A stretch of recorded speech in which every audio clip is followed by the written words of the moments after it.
All right, Chris. So we got two movies to talk about this week. We got the return of our boy, James Wan, horror master, horror aficionado, as well as something that's a little bit more in my wheelhouse with a very interpersonal character drama with the card counter. Chris, are we out of the woods just yet as far as just the terrible, terrible movies that we have so far this summer? Like, is this, at the very least, is this like a glimpse into like, okay, there may be some hope left for the last third of this year? It offers hope, but not as much as you're leading on to believe, in my humble opinion. But it was a refreshing change of pace from the very overdone and drawn out films we've watched, like Reminiscence, to name a few. So, yeah. Yeah, to say the least. All of that and more. Stay tuned.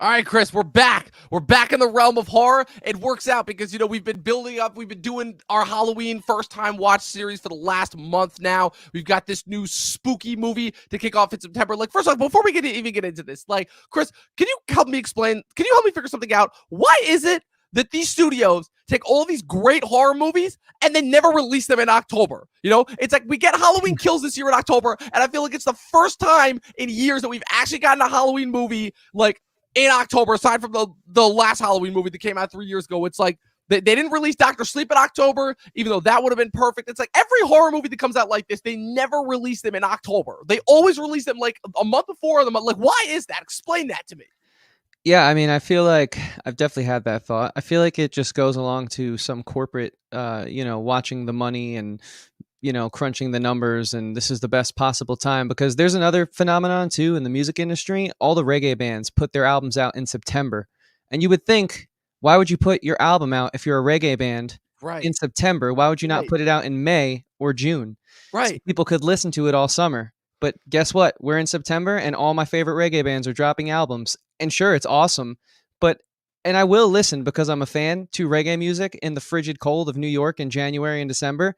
But I much rather would have had the brand new album while I was sitting by my pool in, July, August. I just think it's corporatism and money and numbers. And yeah, I think it's why Marvel's successful, but we don't need to go down that rabbit hole. Yeah, I was about to say, we saved that for last week with Shang-Chi and us being apparently the only people that didn't like that movie. But we've got a new horror movie from our boy, horror aficionado, the guy who, again, time and time again, we've come back to on this channel. We have said, okay, when it comes to people who truly understand how to do a kind of quote-unquote old school mantra horror movie set for a modern day audience, it is none other than James Wan. Again, this is a guy who, on one hand, revolutionized the micro budget horror movie with Saw, and then on the other hand, is able to pull off gigantic budgeted blockbusters like Fast and Furious 7 and Aquaman, while still actually being able to deliver like kind of his unique touch and not having those feel like glossed over studio movies, right?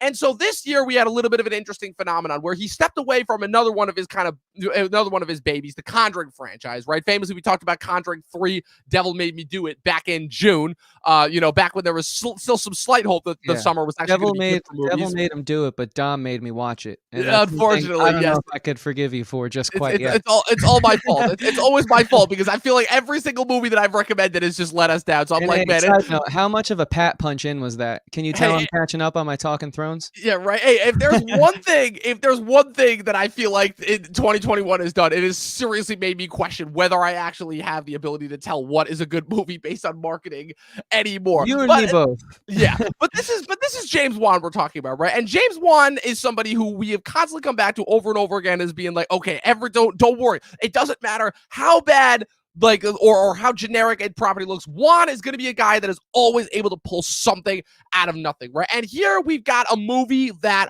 quite frankly, right, because it's interesting, because Malignant is obviously part of the HBO Max pack. It's crazy, too. Like, we've been covering these movies since the beginning of the year, and we're almost done, right? Because Warner Brothers has officially made the statement that in 2022, they have made an exclusive deal with AMC and Regal and all the big chains that they will get their movies for exclusive 45-day window, the same thing as all the rest of these studios with their streamers. So next year, the whole same-day theater and streaming release will be done with. So when Matrix Resurrections comes out at Christmas, that will officially be the last one of this package. So good. We have this one. which is the next installment here. And it's weird because this is a movie similar to Reminiscence 2 weeks ago, or 3 weeks ago, rather. Wow, that's crazy that it's been 3 weeks. That could have easily, I feel like, in any other time, would have been like a straight to streaming drop. Right? It had the makings of it just from kind of, I feel like, the advertising material. It's like, okay, this could be like almost like a, those Blumhouse, like, release straight to Amazon summer movies like that have that like really nice like midnight horror cult feel to them. But Wan's movies always open in theaters. And the whole thing that people have always said is that no, Wan is one of the last people that knows how to like make cinematic horror movies that need to be seen in theaters, right? And with this movie, we have a movie where I'm not necessarily quite sure whether this is something that needed the theatrical treatment or could have worked exclusively to streaming. But regardless, it's on both. But I wanted to get your take on that, like, as far as that goes. Like, after having watched this movie, right? Because we've been talking about that a lot as far as movies that open, as with all the Warner Brothers movies, right? Because they're really the only ones that have done it, right? They're the only ones that have done it. It's like, okay, when these movies release, you have the option to either go to a theater and pay money to see these or stay home and watch them for free on streaming. And obviously the answer seems like it would be easy, but given the fact that, a couple of these movies have made money in theaters, it's clear that like this strategy did not have like the cut and dry solution that we thought it was going to have. So like, talk to me about your thoughts on that for a second.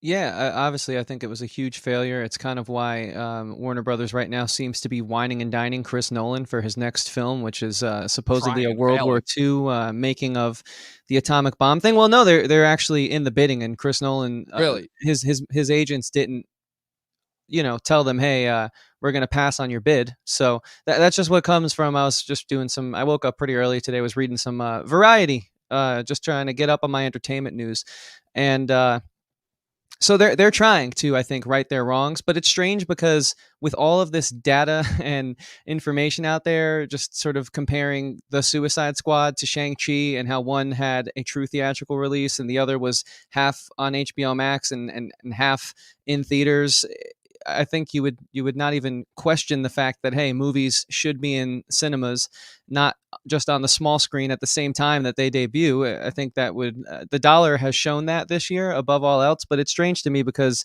you have Disney Plus, who now is finally starting to pull their in theaters as well as premium deal, like Eternals being the most recent, getting pulled from premium. You can now only go see that film in theaters because of the success of Shang-Chi is my speculation there, the ripple effect that created, opening on Labor Day weekend, which, if you don't know, is predominantly a horrible weekend to open a film in theaters. I think 30 million was what the Halloween 2018 made on Labor Day, which was the record holder prior to Shang-Chi, which, look, again, I still don't know how much Shang-Chi made. I heard 74.4, I heard 80, and then I heard 90 million. Who knows? But the point is, it's strange when you bring all this up that, yeah, this movie suffers from a deal that was locked in place because I don't see it making as much money as it maybe could have. Like, I think maybe it could have made like 40 million. I think it'll make like 17 or something like that, just after all the research I've done this year. But what's strange is another horror film that I think is, and by and large, more hyped up than Malignant, which kind of only came on my radar about a month ago. Because yes, it's James Wan, but it's not like an IP like Halloween Kills. Their Peacock is doing a deal that seems to be really only to drive subscribers to go and subscribe to the premium Peacock, because why else would they now follow in Warner Brothers' terrible footsteps of putting a horror film? And at least this one's coming out in October. Like, that's all I can say for it. But like, why would they put it on Peacock same day as release in theaters for premium users? It just seems stupid. And I think like this is going to be great data for them to look at and be like, damn, James Wan's film probably could have made way more money because it was pretty cool if it wasn't on HBO and on a part of that stupid HBO Max deal. But hey, they locked it in. So I don't know what's going on with movies right now. So to answer your question, I don't know. I just felt like I'd raise a few of those points and chew on it at home as you will. It's interesting, especially because, again, that deal was locked in place with, while everyone was still scared during COVID. Obviously, the vaccine hadn't been widely circulated, right? And everyone was obviously scared, that the Delta was going to drive us, we're going to drive movies from the theaters again. But Shang-Chi obviously proved, regardless of our thoughts on it, that, hey, people still want to go out. And people do still want to go and see movies in theaters. And, hey, when you make movies available only in theaters and not in streaming, what do you know? People will go and see it in theaters. Kind of crazy how that goes. But, Chris, let's talk about this movie. So this is a movie that what's it called? You brought up something really interesting before about whether this movie is truly an original concept. So this is a movie that is about a woman that in the beginning her husband is viciously murdered, and throughout the movie she is haunted by these strange visions of all of these random people getting murdered by this silhouetted figure, right? All of it, right? Already we're off to like a different start and shows. It's like, okay, this is not going to be your typical like haunted house ghost story kind of a thing. No, this is like an actual like physical, like it has like physical form and everything that is killing these people, and somehow it is connected to this one woman portrayed by Annabelle Wallis, and the police are trying to figure out what's going on. They don't know what's going on. And but somehow everything is all tied to Rebecca and some crazy thing that happened in her past. The film opens up with this really interesting like scene that's in a laboratory where they're trying to take care of this one, of this one. I don't even know how to describe it. Like this one patient who is throwing people all over the place, seems to be controlling the electricity in the building. Something is definitely not right here. And they do this really interesting thing again. I love the way that Wan shoots his horror movies, where again it's shot all with the figure out of frame. You don't see the person up close. You don't really know what's going on. And then by the end of the movie, I definitely think that it ends with the twist to end all twists. Like, this has certainly been, I think, a couple of weeks of twists with us. But I wanted to get you to gauge your thoughts. So what did you think, spoiler free, of Malignant? I thought it was a really well shot, well made film. I enjoyed my time with it. It certainly didn't feel like a chore or homework as films in the past few weeks quickly turned into. Obviously, I go into every film excited and hoping to be wowed and really enjoy my time spent with it, but that hasn't happened in quite some time. And I would say that this isn't 100% the opposite. I thought there were still some aspects of this film that felt forced, felt tired, felt a little, you could have done better. But I do think overall this is one of the better movies we've watched in the past few months, arguably the best since maybe The Suicide Squad. And I definitely really think there was something here that was refreshing. But also, I've seen a lot of film criticism in regards to written, journalistic type, and YouTube commentary claiming this is 100% an original addition to the horror space. And I just disagree with that. I think people need to be able to separate being wowed by something, especially in a summer of schlock like we've had, being wowed by something and finally enjoying something that they are watching to give their commentary on, not letting that step on the fact that, yeah, there was some originality to this for sure. There were some things that I had never seen before in a horror film, but to say it was 100% not derivative and standing on shoulders of films that came before it, that's a little silly to me. Yeah, I personally think the critics kind of need to get off their high horse when it comes to the fact that it's like, okay, because everything is so IP driven now that when they get obviously like a horror movie like this where it's like, oh, it's so incredibly original. We've never seen anything like this before. It's like, come on, guy, really? You've never seen a body horror movie before. You've never watched a single David Cronenberg movie or anything like that before. It's like I get where you're coming from as far as that says, because you're right. I get immediately told it's like, okay, look. Sure, the what's it called? There are maybe certain ideas as far as how they're used within the movie that are completely original, but like I'm like, no, this is not like a 100% wholesome word. This is not like James Wan coming in and is like, I've got the one idea that no one's ever heard of. And like we talked about this before, just in the sense of like, you know, how many ideas in Hollywood and in movies are truly original. The whole thing in Hollywood is you don't get original ideas by coming up with something completely original that's never been done before. You come up with something that more than likely is going to be a spin on something that has already been done. And then it's kind of you adding your own original take to it, right? But of course, critic outlets are not saying that because again, they don't have that vocabulary in them, or just because it's not what generates clicks. But as far as I can say that I think what you said before we get too far away from it, this certainly offers something original on the shoulders of which it stands on. Yes, and I can appreciate it for that 100%.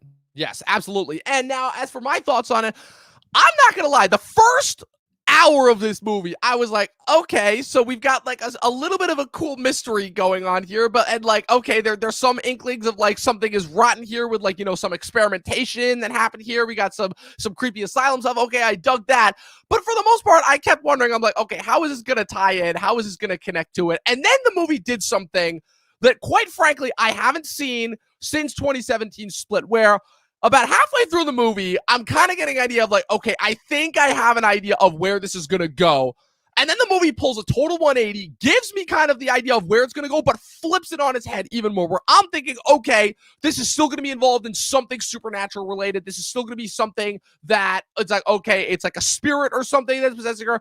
And then, while that stick with me here, while the base concept of what I was getting at as far as it being something related to her was correct, the way in which it was done, I was totally wrong about. And once it was revealed, even though the movie kind of like completely shifts tones at that point, it's in my opinion, just such a benefit, because the second half of this movie is probably the most fun that I've had with any movie this year. That's including the Suicide Squad, which is still famously like my most favorite, just the most fun that I've had with any movie. Like, it goes full on bananas. It goes full on schlock value. It goes full on Sam Raimi B movie. And I loved every single minute of them. I'm like, I don't care if what I'm watching is completely unfeasible and just the absolutely ridiculousness.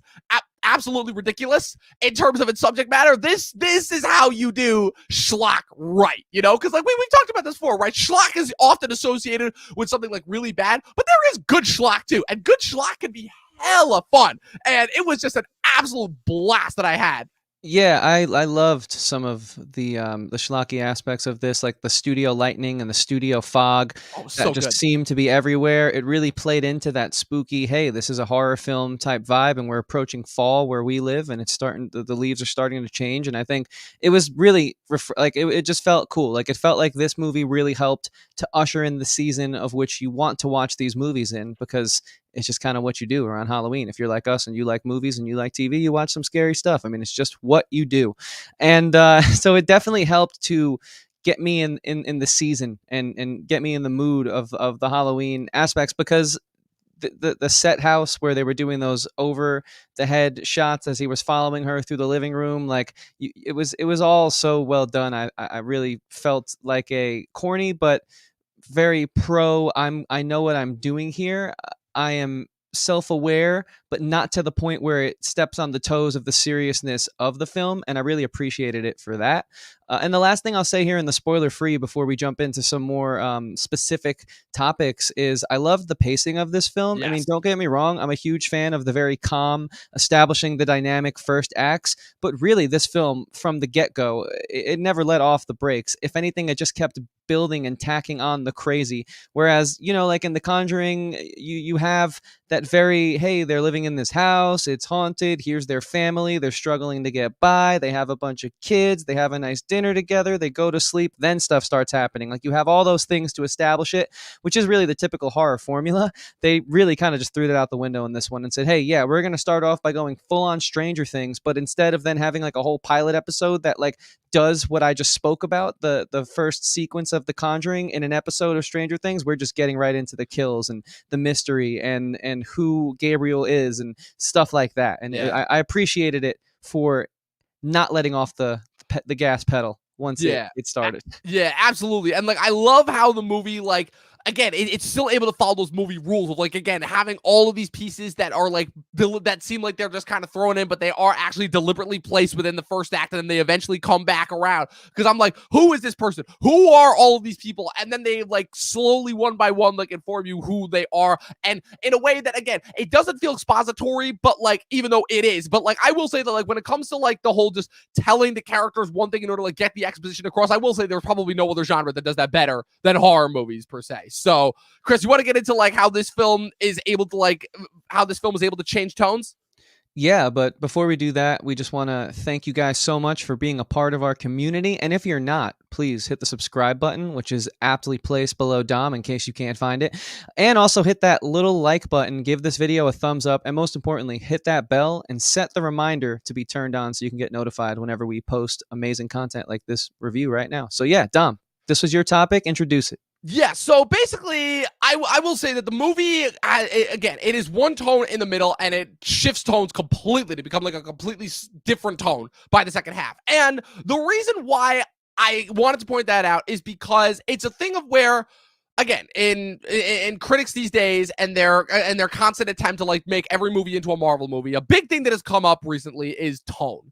and how movies are able to mix and mesh tones and kind of are jarring a bit in terms of how they're able to come across and present what it is they're trying to go for.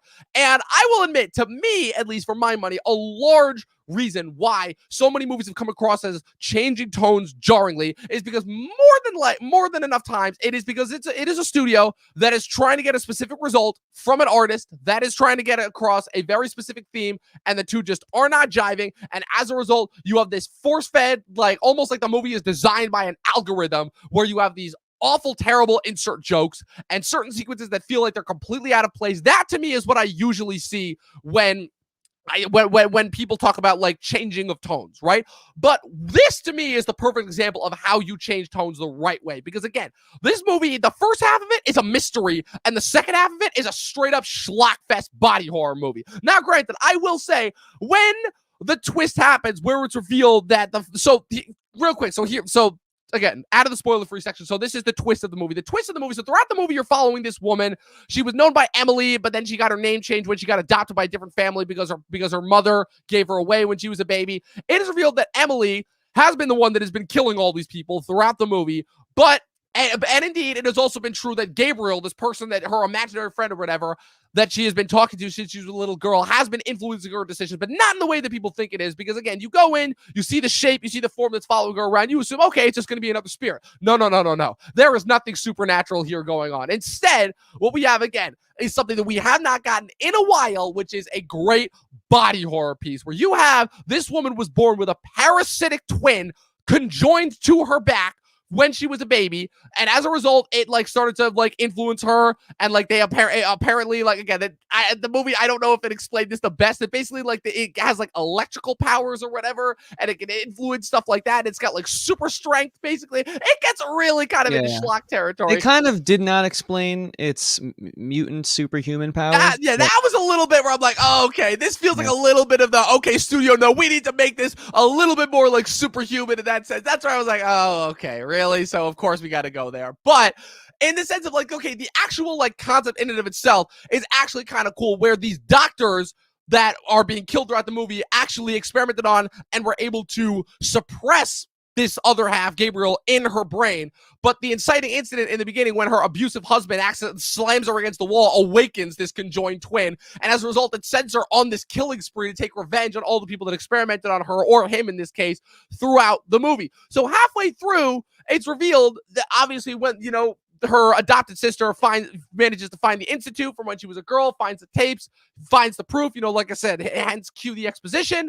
And instead you have the you have her in a jail cell. You have this awesome scene. Like, I will say, it was like, as far as just straight up like sickening body horror with like a really good blend of like practical and CG effects, probably one of the best that I've seen in a while, where she shifts and changes, and she's got this it was almost like this Professor Quirrell thing. Like, you remember from the first Harry Potter movie when when the defense against the dark arts teacher, remember, had Voldemort's face sticking out of the back of his head because they were sharing a body? It almost kind of reminded me of that in a sense, but like but it's just done to like the full rated R glorified perfection, where next thing you know, this thing is just grabbing people, like ripping necks off, snapping people's necks effortlessly, doing fucking parkour ninja tactics throughout, like doing a ninja slice and dice to the cops at the station. It makes no goddamn sense, but the visual flair of it is just so much fun and so fucking awesome that it's like, okay, so at the very least, even though what I'm seeing on screen is such the polar opposite of what we saw before, the twist,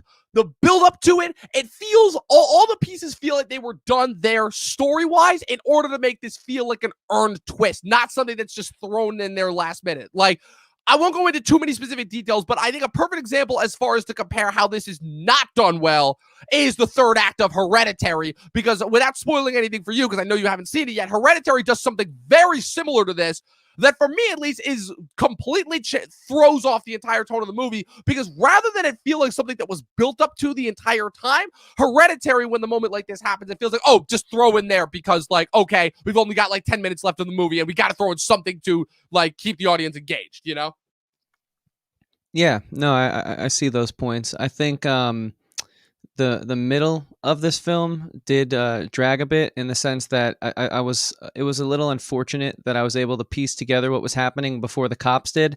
It felt like they were a little slow to catch on, and I got some problems with the cops too. I didn't think that needed. I did not think the movie needed that. I thought the first act and the third act were much stronger than the middle sort of investigative mystery aspect. I just felt like there was no life there. That's when, to me, it started to drag, and I felt like I was just hoping it would pick up again, and it did, but in sort of like a very silly, sort of like Kingsman way, where I just felt like it was that church scene twice over, where it was awesome and very impressive, visually stunning. I love the whole concept of, since Gabriel is occupies the back half of her body, the limbs change and they turn backwards. It was very effective, jarring body horror, and it was really cool to see that sort of disconfiguration used in an action sort of combat way. I thought it was cool, but it did not feel like the movie I started watching. And so I think that's probably my biggest critique, is the way that this film changes tones. I just kind of felt that there were three movies in this one movie, and one of them was definitely for me, one of them definitely wasn't, and then the last one was one that I tolerated because at least we got out of sort of the boring, generic detective chasing down a dark alley path. So let me ask So you yeah, something real quick. Let me ask you something real quick about the cops then. Were you getting Law and Order vibes from them?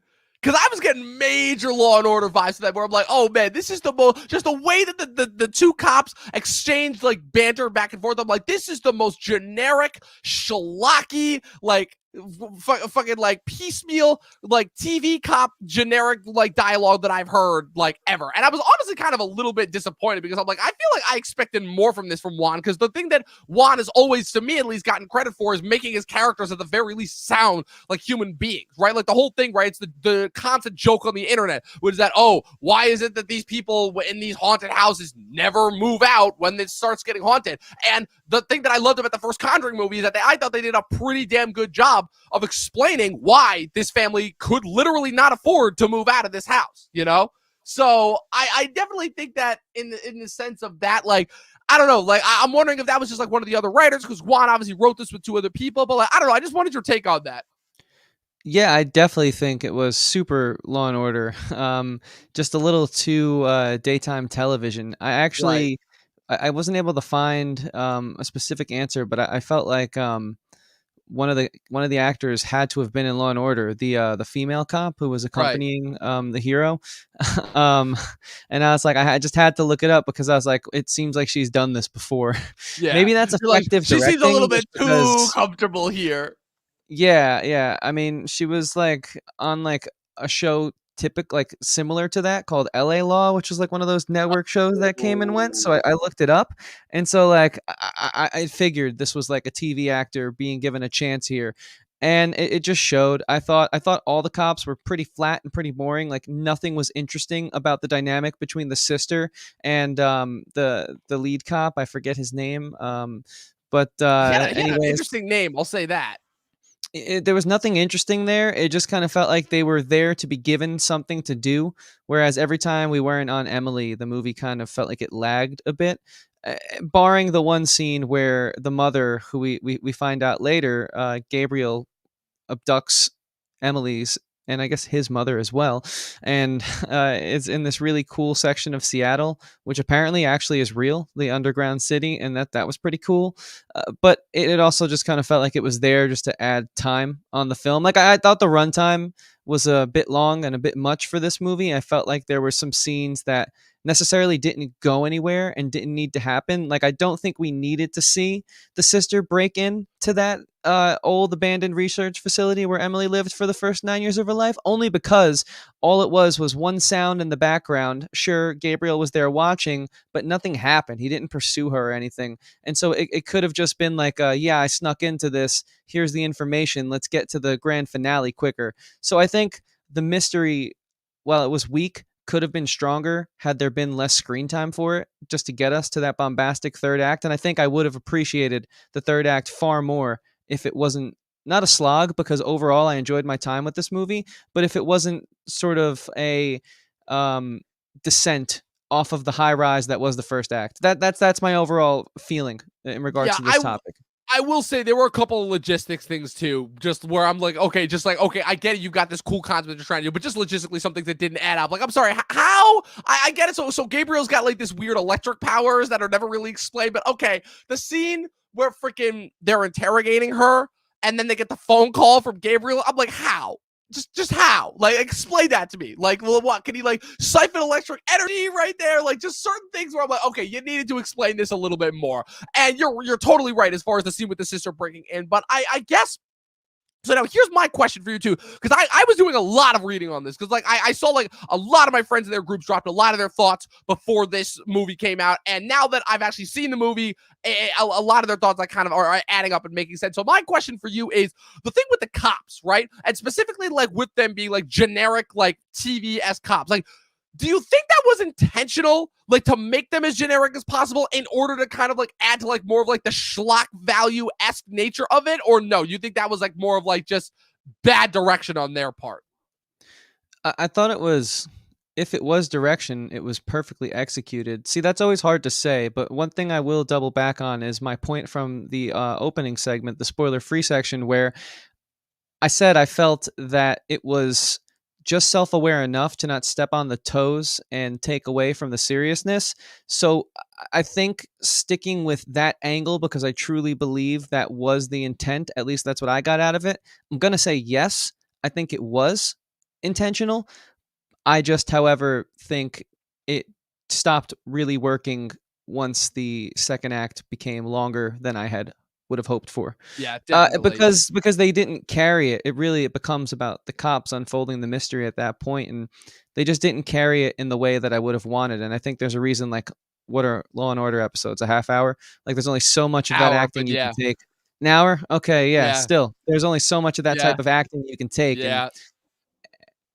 And that's just my take on it.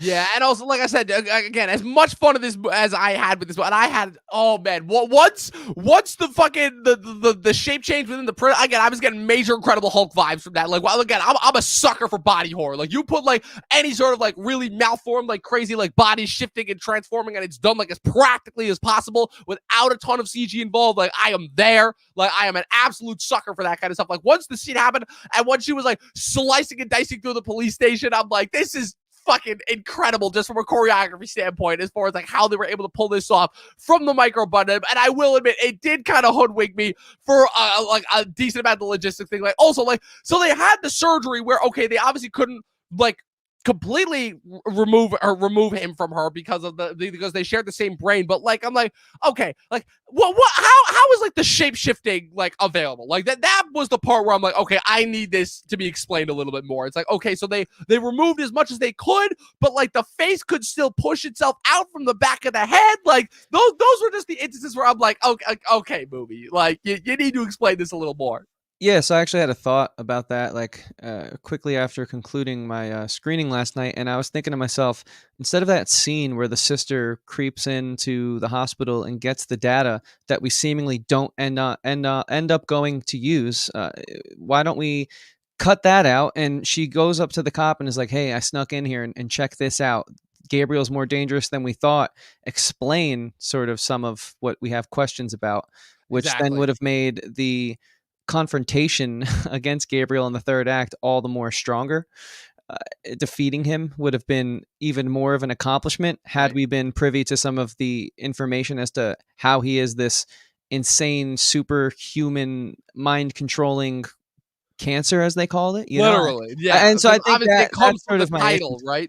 Because like my biggest issue really with this film wasn't actually with the film. It was being so beaten down and abused, if you will, by terrible movies over the course of like this summer, that I just had to find it in myself to still be objective and not just gush 110% over something that was at least of quality, which I felt we haven't gotten since the Suicide Squad. Yeah, so. Absolutely. I mean, it derives from the title. Obviously, again, the hints are all there as far as, malignant being a term that is used to describe like certain strains of cancer. And obviously, since Gabriel is described as essentially being nothing more than like a massive tumor, essentially, that just happens to have like gained sentience in a weird way. Again, it's a cool concept. And I also find it interesting that obviously a lot of people were wondering, obviously, Wan was questioned famously about whether or not he pulled any influence from the graphic novel Malignant Man, which famously he stated that he did not pull any influence from there, which I guess I want to use that in order to kind of transition into our next point, which is kind of a little bit of a mix of both, right? Because I want to talk about body horror movies, and I want to talk about what's it called? And I wanted to talk more about your point that you brought up from the beginning about like whether this truly qualifies as an original idea. But before we do, let us know your guys' thoughts in the comment section below. Let us know your thoughts about whether this truly worked from certain of the aspects, certain of the more ridiculous aspects when we got to the third act. Let us know in the comment section below. Be sure to click the like button and the subscribe button. So, Chris, and I just wanted to say first, like, I'm sorry, that whole third act sequence where she confronts Gabriel inside her head, that shit was straight out of an X-Men comic. That was literally a fucking Jean Grey confronting the Phoenix in her head, saying, hey, you don't control me anymore. Jean Grey controlling Professor X mentally and saying, oh, you don't control me anymore. That's the point where I'm like, okay, this is just another superhero movie. Okay. And it almost would have made more sense if they had adapted it from that graphic novel, and if this was like kind of like a superhero order. I almost felt like that ending almost would have, again, I don't think we would have liked it just because of, again, how we've been talking about the superhero sickness, but it almost would have made more sense in the sense of like, okay, she quite literally is a mutant right here. It would kind of make more sense as like, okay, now I'm going to use you as like this dark Avenger in order to kind of like, in order to like, exact revenge on like people who deserve it, because it's kind of strange because this is probably also, is this movie the first instance where the doctors who experimented on you as a kid aren't straight up evil and are actually trying to help you? Is this the first movie where we've seen that? Because every other movie with that, the doctors are always 100% evil, and they always have like some like some underhanded study going on where they want to use and seek and control and exploit them. But this is like the one instance where they actually seemed just like genuinely interested in helping it and helping her. It's just a matter of because Gabriel's a fucking psychopath, he just like killed all of them. So I didn't think they were 100%. Oh, you squeaky clean? They're definitely not squeaky clean. I mean, to do that to a child and put them through that, not give them any sort of like childhood, I don't think they're 100% squeaky clean. Right. Well, and they're not free of sin. I felt they were a little malicious and a little selfish in their intent. Like maybe they were more so chasing the groundbreaking awards that come with, finding something like this rather than having Emily's best intentions at heart, because of what they put her through and how they pushed her. Right. I guess just, but you're right. They were a little less cookie cutter than most evil scientists. Right. I guess just in the sense of where like they were legitimately trying to help this girl while also trying to like understand this thing, and in the end of the day, they were just trying to like do what was best for her, without killing her. Because again, they even said it's like there was no way for us to separate the two of them without killing her.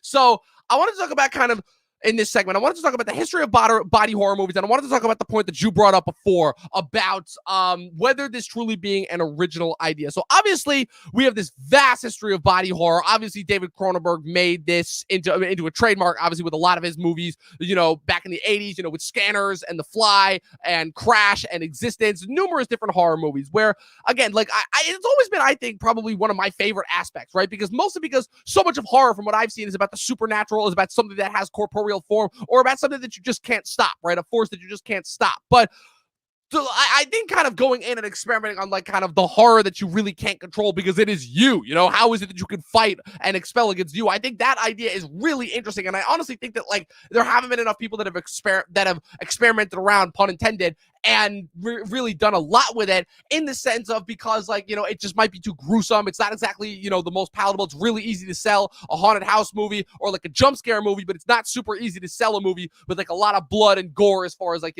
really weird twisted body horror.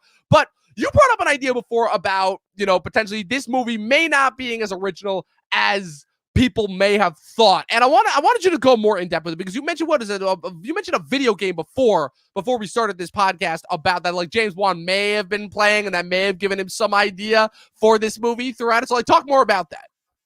Yeah, I mean, I'm just like, there's no article or anything that links to the fact that he's a video gamer or he might have played this game, but there's this like award-winning, groundbreaking, narrative-driven game called Outlast, which came out in the mid 2010s, and there's so much of this movie in that game. The old research facility that would conduct experiments and the experiment becomes sentient and it's linked to the main character. It felt very Outlast, and honestly, I think my biggest issue here is the criticism that I'm seeing just go around from, your big names on YouTube. You guys all know the ones with the blue check marks that can get thousands of views for bad takes like they do.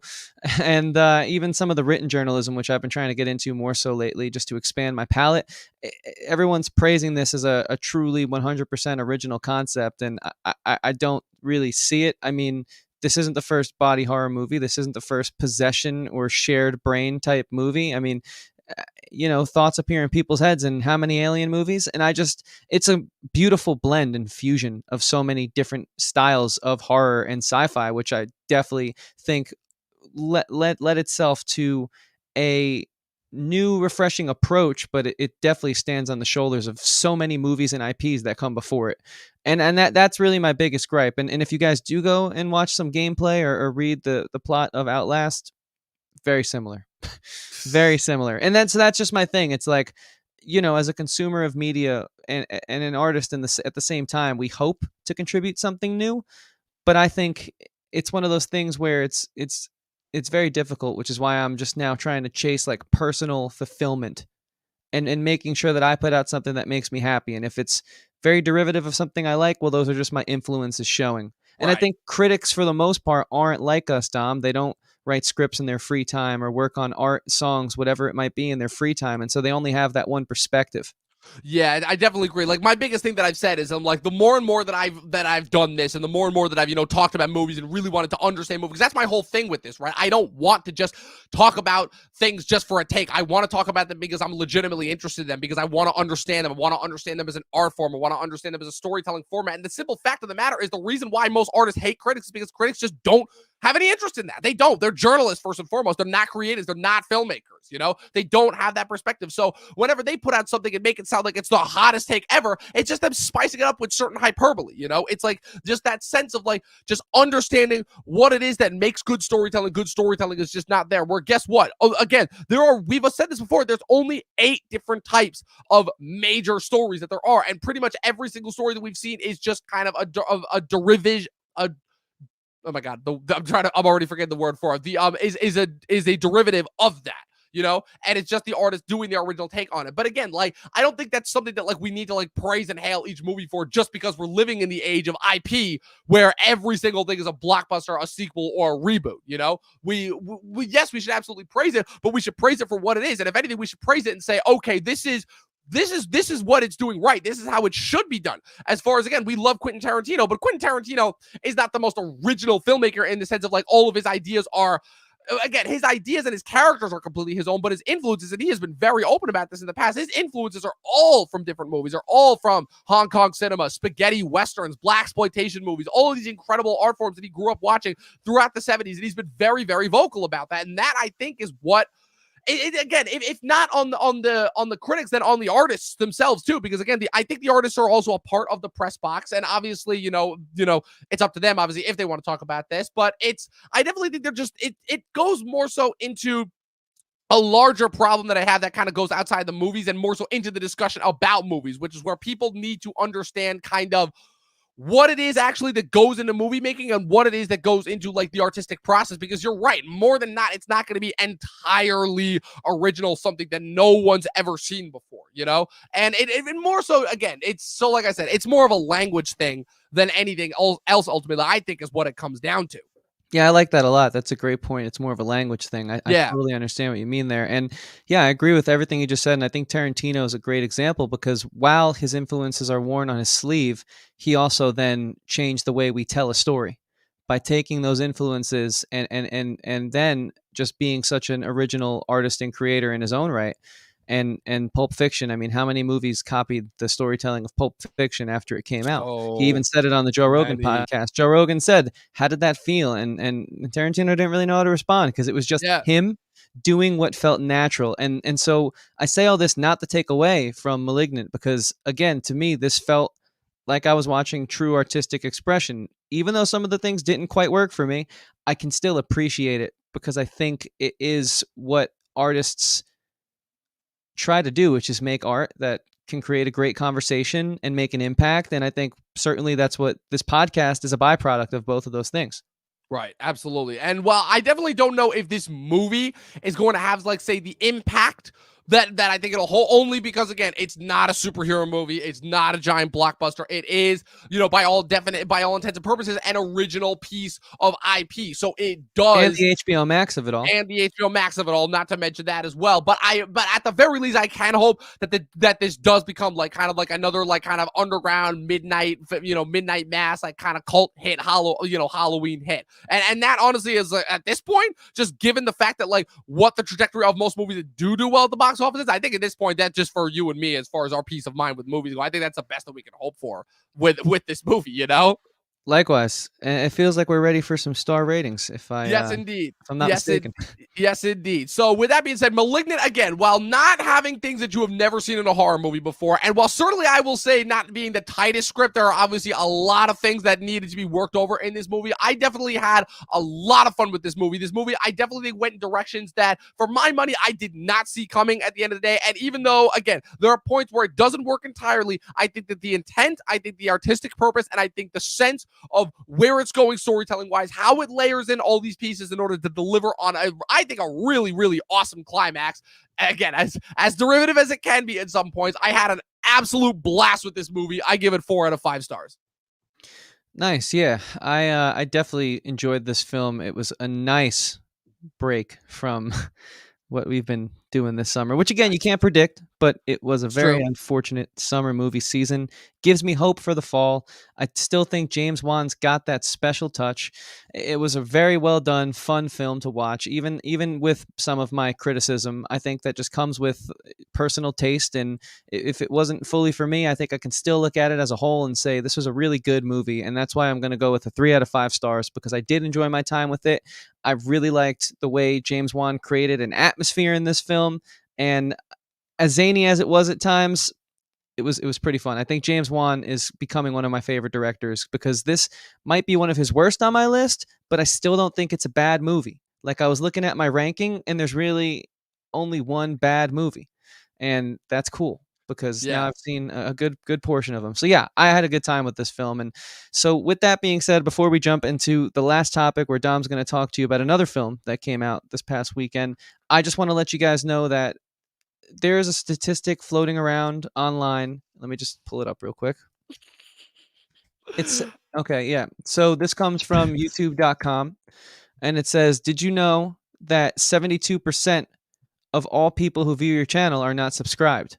Could you imagine if we converted those 72% of views? I mean, we're not, obviously full time or anything, but decent amount of you guys are in our community and watch our videos. And so our question for you is, why are you not subscribed? Why do I have to go to youtube.com and type in how many subscribers aren't subscribed to the channel? That's, if we can change that, like we're trying to change film criticism, that'd be 2 things we leave as an impact on this channel, and that would just be the coolest thing ever to me. So please subscribe, hit the like button on this video, and of course turn on the bell so you get reminded every time we post content. And that's all I can really say. This was a great chat, and Dom, I didn't watch this movie, so I'm going to let you take it away. Yes, absolutely. So Thursday night, I actually went on a date for the first time in forever, and I saw a movie. I was about to say, Chris and I, that will be more for a discussion for after the podcast, but I had an awesome time because it was a film from one of my favorite filmmakers, definitely a problematic person just on Facebook in general, but one of my favorite filmmakers, the writer of Taxi Driver, the director and writer of First Reformed, has written a ton of other movies and directed a ton of other great movies that I will not list off here. I'll let you guys go and find them because I think he is worth mentioning, that being the great Paul Schrader.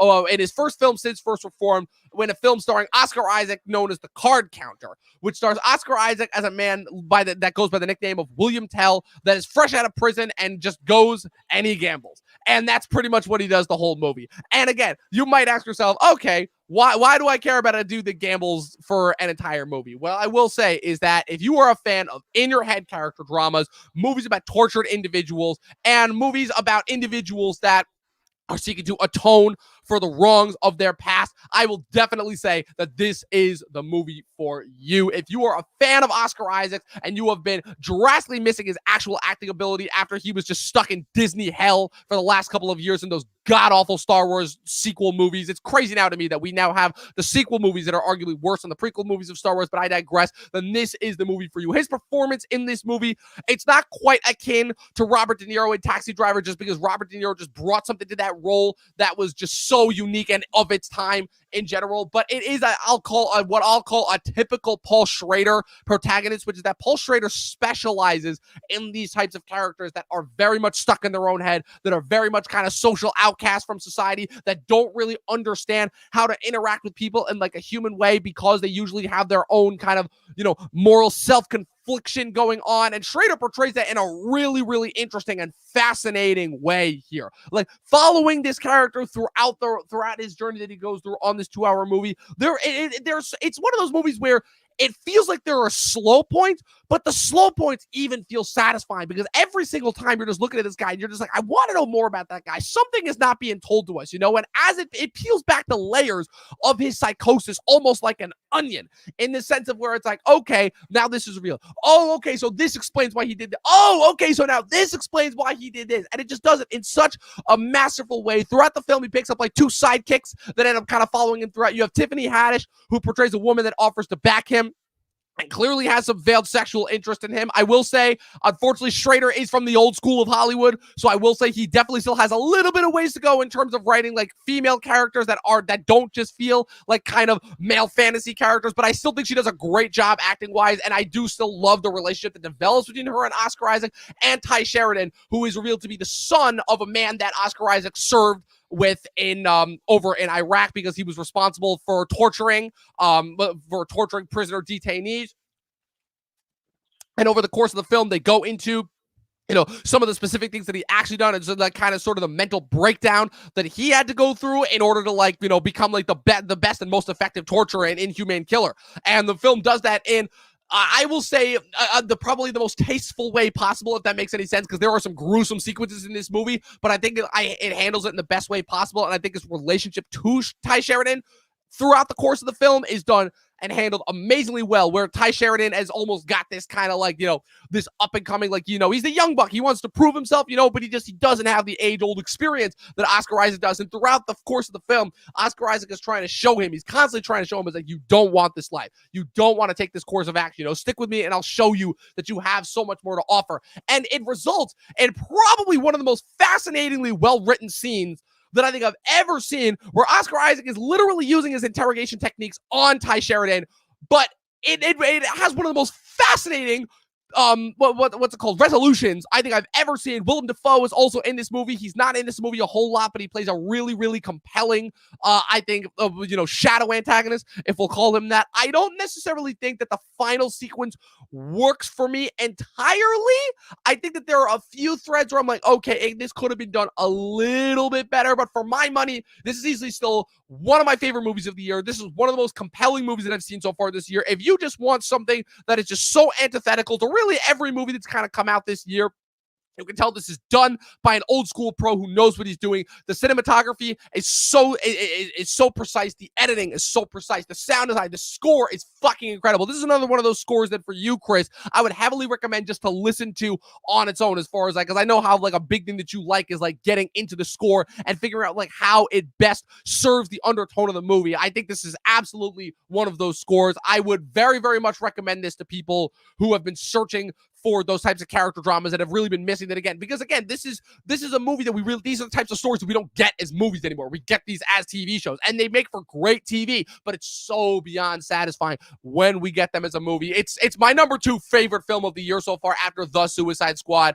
It's absolutely incredible. It sucks because I think it came out too early. I don't think it's going to get the Oscar buzz that it deserves, but I would absolutely nominate Oscar Isaac for an Oscar, pun intended again. Oh man, I'm just on with these puns so far tonight. For an Oscar, if I could, I would absolutely recommend this movie. I give this movie 4.5 out of 5 stars. It's one of my favorite movies of the year so far. Yeah, I definitely plan on watching it. I've seen some of the buzz, and some of my our respected colleagues have really enjoyed it. And yeah, I definitely plan on checking it out. But guys, That was it. Another Yes. episode in the bag. Yes, What are we up indeed. to now? What's the number? 106, Wait, 104? this is 103 if I'm not mistaken. Yeah, Okay. because Reminiscence was 101, Candyman was no, this is 104. Yeah, because Reminiscence was 101, Candyman was 102. So yeah, Shang-Chi was 103. So yeah, this is episode 104. Crazy. Yeah.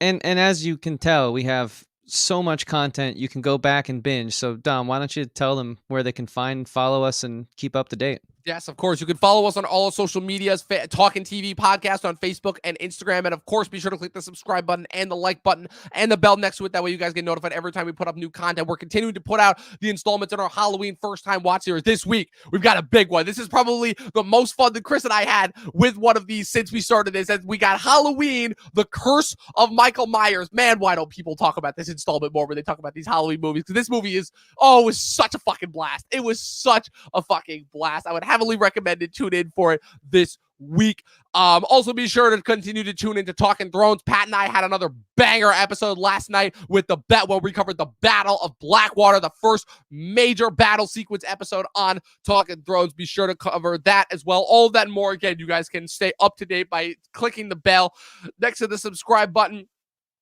Following our social medias, that way it'll notify you. Guys, you can get notified every time we put up new content if you truly are interested in keeping up with kind of the shift in culture that we are trying to perpetuate, with actually getting people to think critically about the art that they consume, because it's the only way that they're going to actually get the meaningful change that they want from their movies in order to stop keeping on getting the same old schlock over and over again. You guys gotta do this. You gotta. It'll help us. It'll help you. It'll help everyone else involved. Chris, where can the good people find you?